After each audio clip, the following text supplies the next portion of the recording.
creeps! Andy here, and today I have another book haul for you. So last night I went to Barnes & Noble and I was like, I'm just gonna get one book. I'm just gonna grab one measly little book.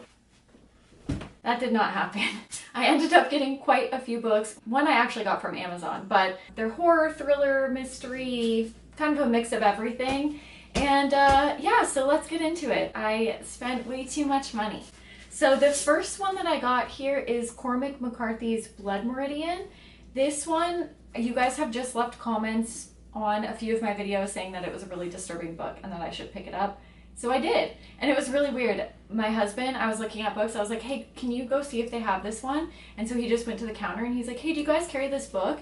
And the guy's like, oh, I have it right here, and just handed it to him. So it was, you know, the fates aligned to bring me this book today. The back just says, based on historical events that took place on the Texas-Mexico border in the 1850s, Blood Meridian is an epic novel that traces the fortunes of a kid, a 14-year-old Tennessean who stumbles into the nightmarish world in which the market for Indian scalps is thriving. So yeah, sounds like it could be pretty disturbing, but let me know if you guys have read this and how you feel about this book. The next guy I got here was Lucy Foley's The Paris Apartment. It looks like these. And I read a Lucy Foley book this year. All the books from my last video are still on my floor. So if I could find it, I could tell you what it is called. Oh, there it is. The Guest List. I really enjoyed that one. So I was like, I'll pick up another one of her books and see, you know, if it's just as good. And it just says, meet the residents of number 12. Oh gosh, I'm not gonna be able to pronounce that. A beautiful old apartment building in the city of light. The socialite, the nice guy, the alcoholic, the girl on the verge, the concierge, everyone's a neighbor, everyone's a suspect, and everyone knows they're not telling. Wait, and everyone knows something they're not telling. See you in Paris. And so this sounds freaking interesting. I'm very excited to read this. A little mystery. Yeah, I really liked The Guest List. It was a slow burn, but I think definitely worth the read. I really liked how everything was laid out in that book, and yeah, so I just really wanted to pick up another one of hers. So I had all of these books already, and my husband just goes, oh, you should get that one looks cool. And I picked it up, and this is the book he pointed out. Mind you, he is not good at doing that. He'll usually point to a book and I'm like, no, but he picked this one out. It says, Killer Come Back to Me, The Crime Stories of Ray Bradbury. So I have tons of Ray Bradbury books, but most of them are science fiction. A few are like horror-y, you know, like Something Wicked This Way Comes or The October Country, but most are in the realm of sci-fi. I don't have any crime stories from Ray Bradbury, so I was like, wait, this is awesome. And it also says the first time in paperback, so I'll try to link all these down below in case you're interested in them, but I was very excited to pick this up. It just says, the new collection contains 20 stories including classics of the genre and rare little-known gems such as the title story, Bradbury's first published mystery. A number of stories were adapted by the author for his popular TV series, The Ray Bradbury Theater. His name is so hard for me to say for some reason. I always say Bray Bradbury. And fans of Bradbury's work will recognize his touch with crime stories about circus sideshow performers and ventriloquist dummies, sunken cathedrals, time traveling, and robots that look just like people. But they will also discover plenty that is startling and unfamiliar, such as the original short story that inspired a portion of Bradbury's novel Dandelion Wine. No one ever wrote like Bradbury, and as a lavish collection demonstrates, when he turned his hand to the genre, he produced some of the most unforgettable crime stories ever told. So yeah, this looks so fun. I am stoked to read that guy. Very excited. The next one I bought, this was the one that I actually purchased from Amazon. Oh, let me grab my phone. This is called Story of the Eye, and it's by Speak Bitch. Georges Bataille. That's who wrote this. The back of this just says, in 1928, published under a pseudonym, this first novel, a legendary shocker that uncovers the dark side of the erotic by means of forbidden obsession fantasies of excess and sexual extremes.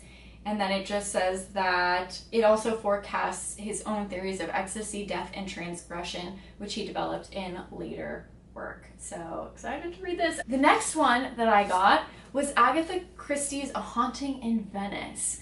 And I don't have this one. I have a few Agatha Christie books. I guess this one is now a major motion picture, which I didn't know. but it just says that at a Halloween party, Joyce, a surly 13-year-old, boasts that she witnessed a murder. When no one believes her, she storms off home, but within hours her body is found, still in the house, drowned in an apple bobbing tub.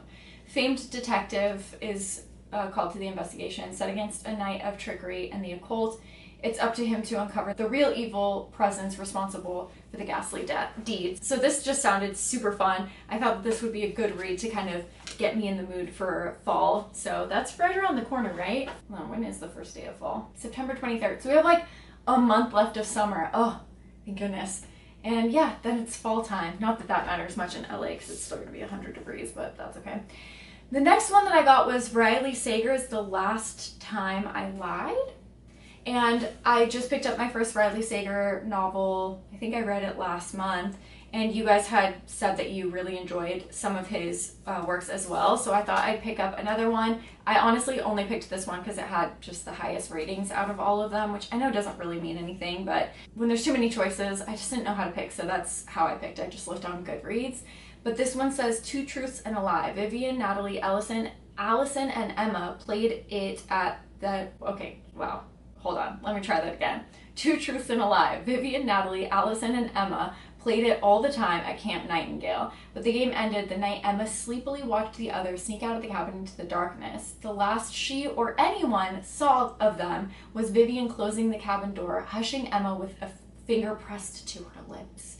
Now a rising star in the New York art scene, Emma turns her past into paintings, massive canvases filled with dark gnarled branches that cover ghostly shapes in white dresses. When the paintings catch the attention of wealthy owner of Camp Nightingale, Francesca implores Emma to return to the newly reopened camp as an art instructor. Wouldn't she like to put the past to rest? Familiar faces and the same dark lake haunt Nightingale. Familiar faces and the same dark lake haunt Nightingale, where Emma is even assigned the same cabin she slept in 15 years ago, but not everything is the same. The only security camera is pointed directly at Emma's door, and long hidden cryptic clues that Vivian left behind begin to surface. Soon, Emma finds herself sorting through the lies of the past while facing mysterious threats in the present. And the closer she gets to the truth about Camp Nightingale, the more she realizes that closure could come at a deadly price. That just sounds fun. I've been reading a lot of more extreme books, and so yeah, I just wanted to pick up some relaxing, fun thrillers. So yeah, I think that'll do the trick. And the next one, I've wanted to pick this up for a long time now. This is 19 Claws and a Blackbird, and these are short stories by Augustina Bastrica, the author of Tender is the Flesh. This just came out, I believe, this year, if I'm not mistaken. Let me find the publication date. Where are you? Where are you? Oh no. Oh yeah. No? Oh, yeah.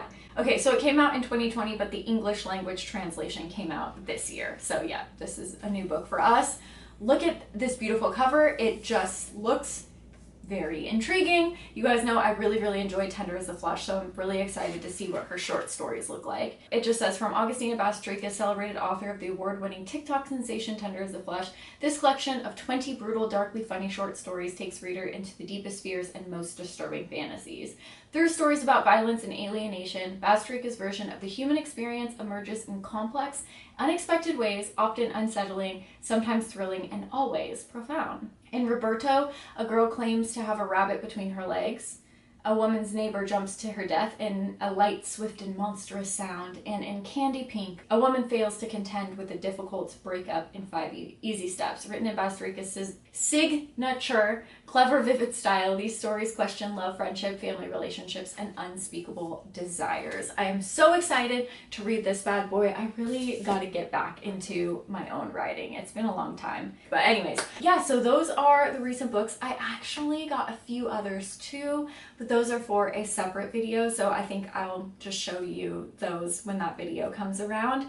But those are the ones that I purchased like most recently, yesterday, and then that Story of the Eye I purchased, I think last week maybe on Amazon. So yeah, let me know what books you're currently reading, if you've picked up anything new, and if there are any books that you think I should read. Thank you so much for watching, and I will see you soon with another horror video. Bye guys.